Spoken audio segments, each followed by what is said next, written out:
ఇప్పుడే Kichcha సుదీప్ది max movie అయితే చూసొచ్చా.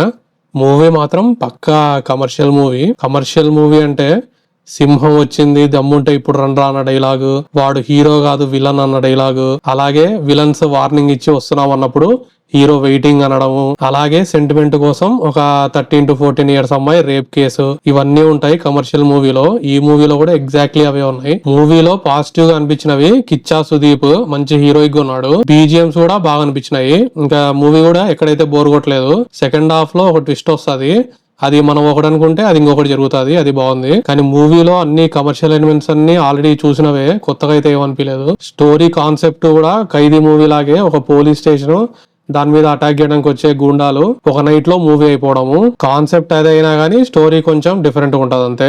అందులో ఖైదీ పాయింట్ ఆఫ్ వ్యూ, ఇందులో పోలీస్ పాయింట్ ఆఫ్ వ్యూ. ఇందులో కిచ్చా సుదీప్ మాత్రం మంచి రూత్లెస్ పోలీస్ క్యారెక్టర్ అయితే చేసినాడు. డబ్బింగ్ అయితే బాగానే సెట్ అయింది. సునీల్ కూడా ఫైనల్లీ డబ్బింగ్ అయితే ఇచ్చినాడు. మరి నేను అది రియాక్షన్ వీడియోలో చెప్పిన, సునీలే ఇస్తే బాగుంటది డబ్బింగ్ అని చెప్పి. నెక్స్ట్ ఇంకా హీరోయిన్స్ అయితే ఎవరు లేరు, సాంగ్స్ అయితే బాగాలేవు అసలు. ఫైనల్ గా ఈ మూవీకి నేను ఇచ్చే రేటింగ్ 2.75 out of 5. ఈ మూవీ 1 time వాచబుల్ మూవీ, చూడొచ్చు, పర్లేదు ఒకసారి, ఎక్కడ బోర్ అయితే కొట్టదు.